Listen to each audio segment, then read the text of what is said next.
the camera, we want you to tell us a little bit about yourself, what your name is, and what organization you're part of, if you are part of an organization, just a little bit about yourself. Okay. My name is Haya Shalom. I'm 68 years old. I live in Jerusalem, and right now I one of the organizations that called Beshela. It's 45 plus lesbians in Israel. And also we have here, I organize here also a small group of 45 plus. There's that called Yerushalmiot. And beside that, I'm volunteering in it calls the academic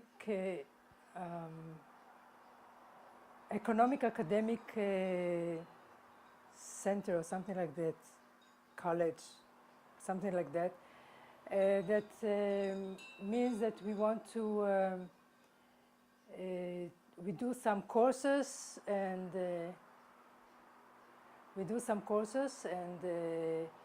other lessons for people to know more about economics and in alternative way. Alternative means that we are not to give the mainstream what we hear in the TV, etc., but what is alternative, what people don't hear much about it. I don't know if I'm clear about it. Maybe we have to say it again. I don't know. Can you tell us a little bit about what your organizations do, what activities you do, what you guys are part of? As I say, I'm part of this elderly lesbian that we meet in the open house in Jerusalem once a month, and beside there we also meet in houses or having hiking or parties.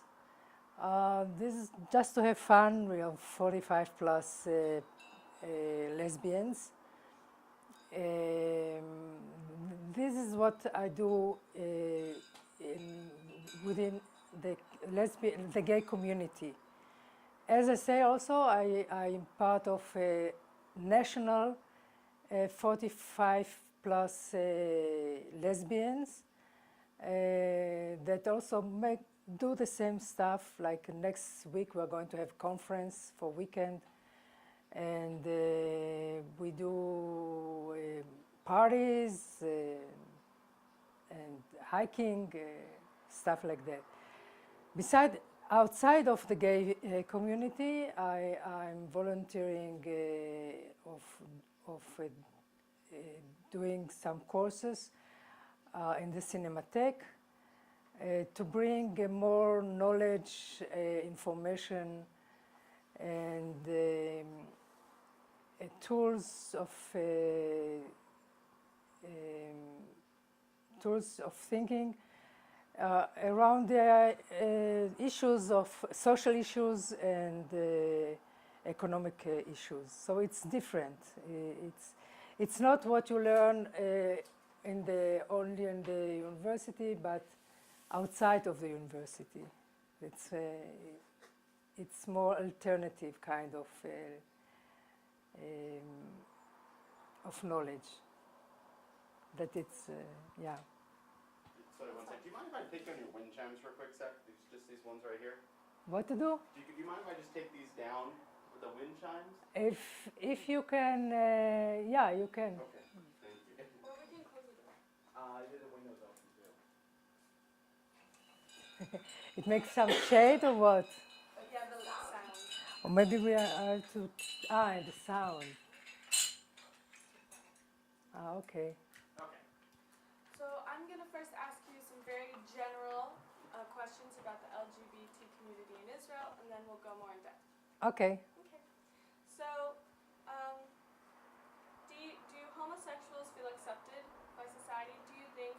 What is subset? Do you think accepted? Ah, Feel accepted. Ah, that they can be who they are, who they want to yeah.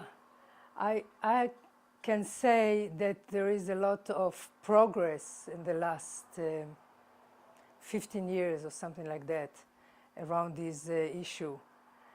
But still, our society is still conservative. It's different, of course, in big cities. Like big city like Tel Aviv is totally different. Maybe people can go there hand, gays can go hand in hand, or they can look more gay, but it's not in the other parts of the country.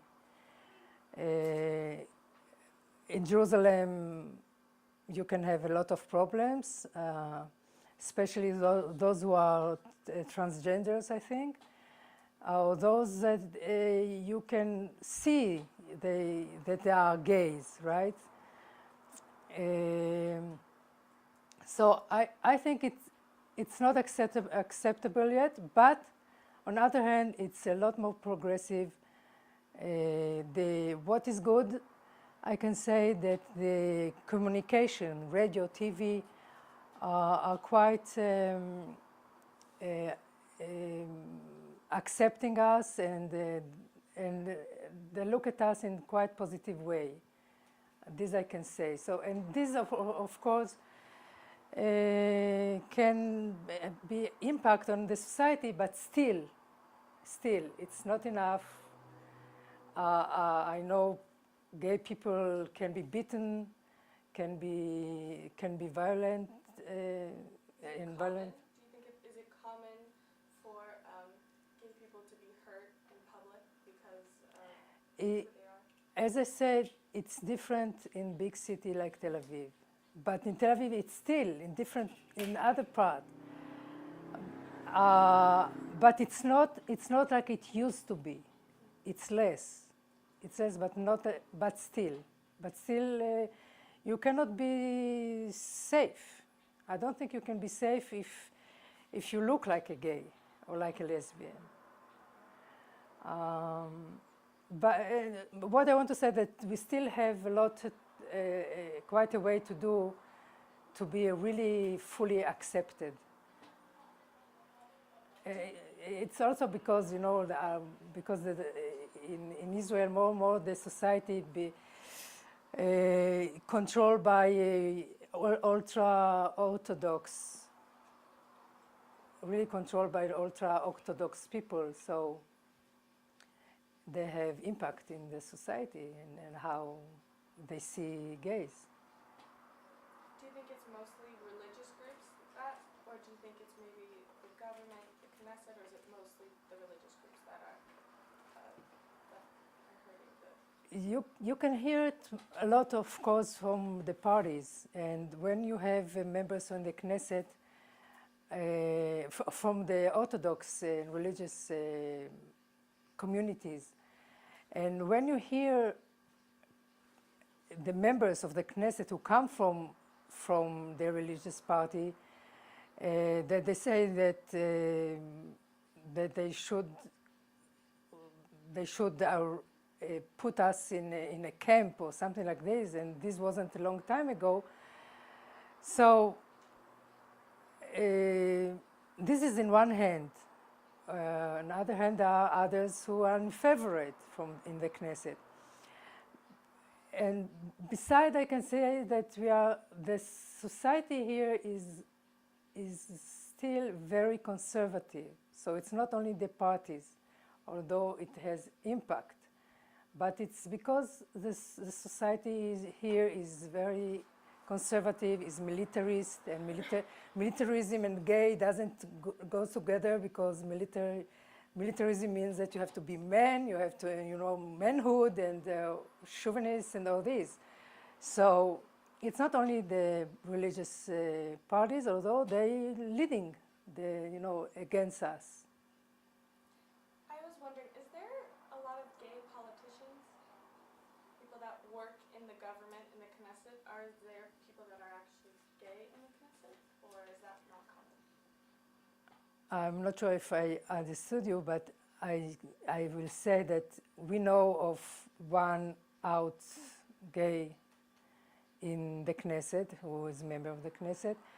We know that in some parties, they want to recruit gays to their parties. So they do their activities within the Knesset. And I don't think much.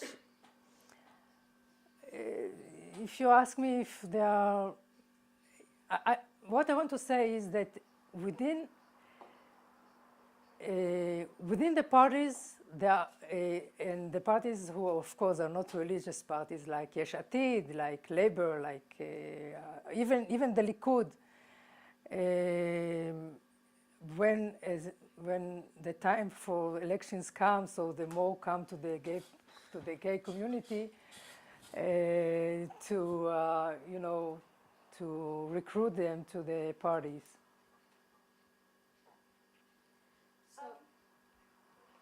So you talked a